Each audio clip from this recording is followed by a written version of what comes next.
guys, it's Cindy Leach, your polymer clay tutor. In today's studio tip, I'm going to show you some really cool tips for removing polymer clay from silicone molds. Now, I've got a big pile of silicone molds from a bunch of different companies here on my table, and you can use polymer clay to make some really neat little embellishments and things. You can make buttons and paper clips and all kinds of cool stuff with molds. But there are some tricks to getting the clay out of them without getting them all distorted. Now, I've got, like I said, a bunch of different samples here. Here are some silicone molds from Martha Stewart. I'm not sure if they're still selling these or not, but they were around for quite a few years. This rose one here is highly detailed, and I'm going to show you how to use that in a few minutes because it's kind of specific how to do that in those types of molds. I have some molds here that are from Kraft Lady. They're Kraft Lady art molds from After Midnight Art Stamps. And I've done a video about them in the past, and they're really beautiful and highly detailed.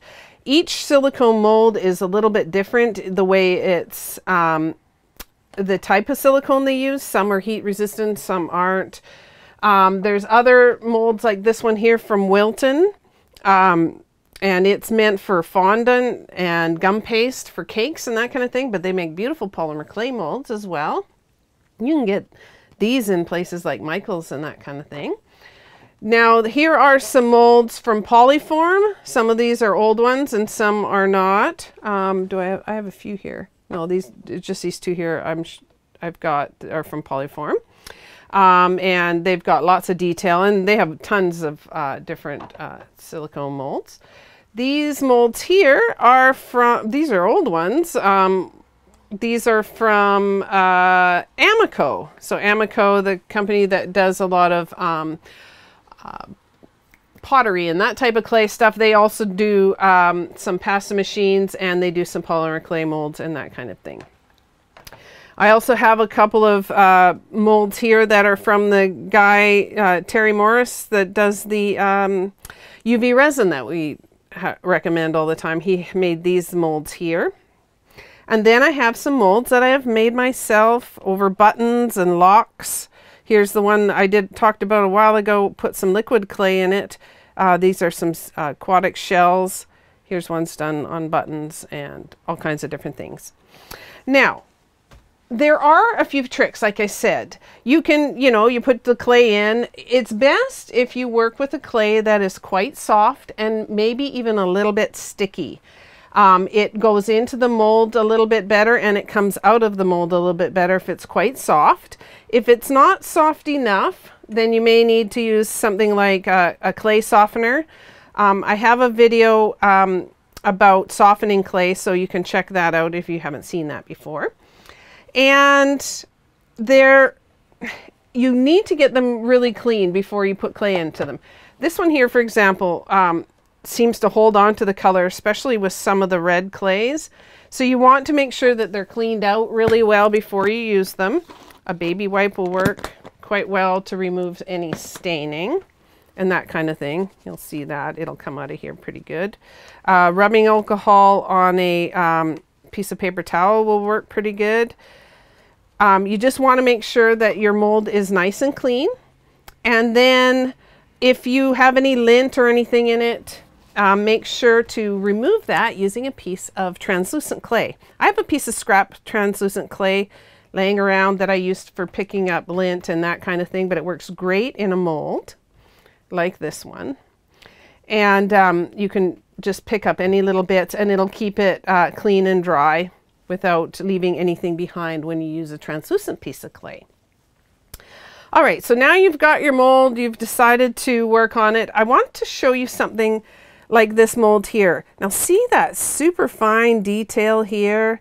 And I actually ended up using 2 colors in this mold. It just makes this particular mold look a lot more spectacular. But you'll want to do that in 2 parts. So I've got my clay here. I've got some bright green Primo Pearl, and I've softened it up. And you want to make sure that you put it in the areas of the mold where you want to use that color. So I'm going to use it in the green just where the leaves are and the stem is. And I'm going to just take little snakes of it and press it into the mold. And in all the areas, so I'm going to have to put it different amounts in here. Make sure I've pressed it right down into the mold. We can trim off any extra that there might be. And we can also get it out of the areas where we don't want it. So we don't want it in the areas where the rose petals are and that, but we can trim it out of there in a second. So it's going to take me a little bit of time here to press these in. And I'll just press it in. You want to try to make sure that there's no seams or anything, and there's no gaps. I also want, in this little part of the rose, I missed it on this one here, but you can put the green into the little, what are they? The calyx part of the flower. So you can do that on the mold as well. So press that into that area. Every mold's going to be different. You would do the same kind of thing if you were doing a, one of those cameo molds. You can actually do more than one color in a mold. So I'm pressing it into the areas that I want. Then I'm going to trim it off really carefully, and then I will be able to see where I'm at. So I'm just going to use a thin blade, and I'm going to be very careful not to cut into my silicone mold here. I'm just going to slide along the surface, kind of seesawing back and forth, and just sort of cut off the extra. And you're going to be able to start seeing where the stems are. Now I can see that my green is pushing out into my rose area, so I can just kind of trim that off with my finger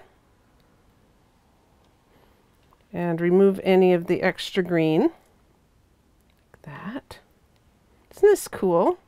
There's so many cool things you can do with polymer clay. It's really quite remarkable.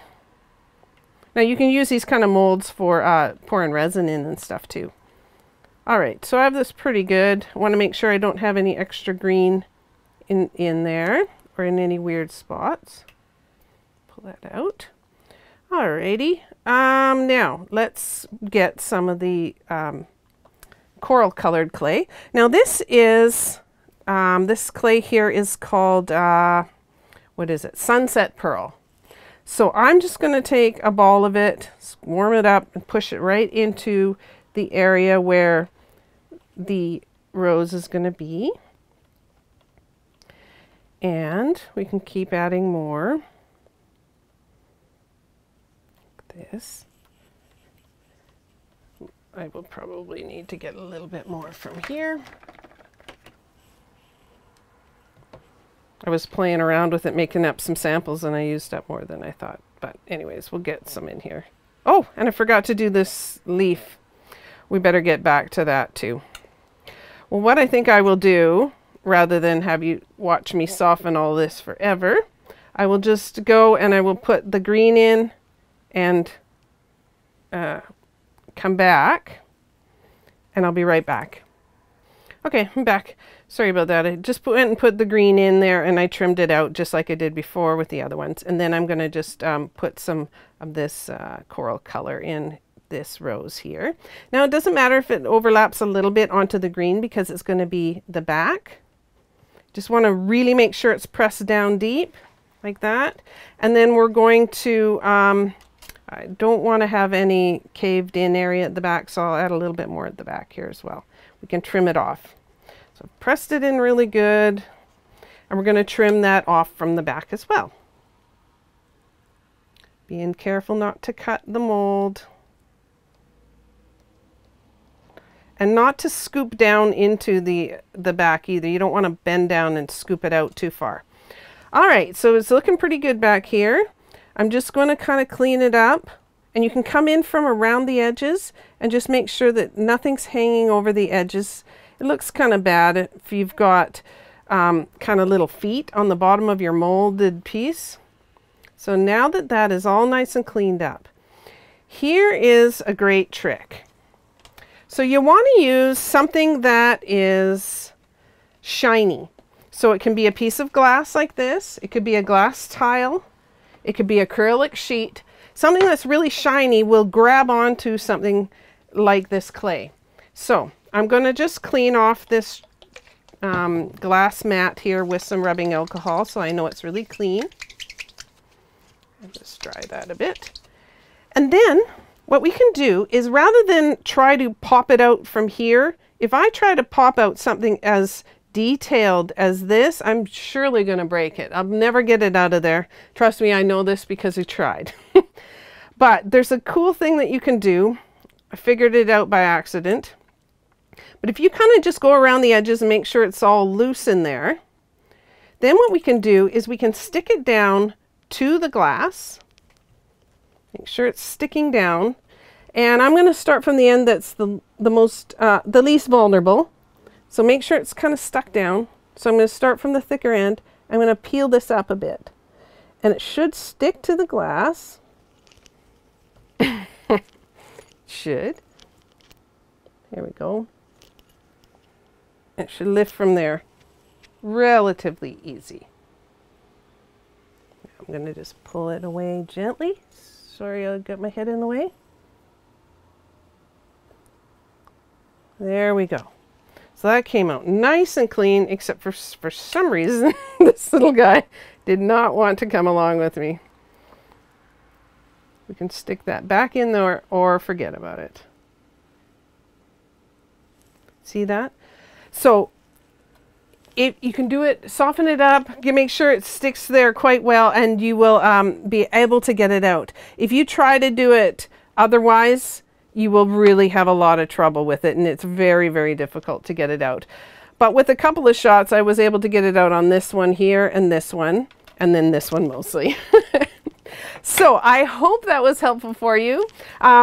You will find that if you're doing something much simpler and much less detail, like a lot less, like if it's a rounder piece, like these little faces or something, sticking it to the glass will come out really, really easy, and it'll keep it from distorting or getting all smushed out of shape.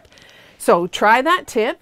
It should be helpful for you. And if it was, do let us know if you like this video. And if you have any products you would like me to test, if you've got techniques you don't understand or are tricky for you, and you've already done a search through all of our channel and you haven't found the answer yet, you can leave a suggestion in the comment section below and maybe we can get a video made for you. All right, so we'll see you next time, and bye for now.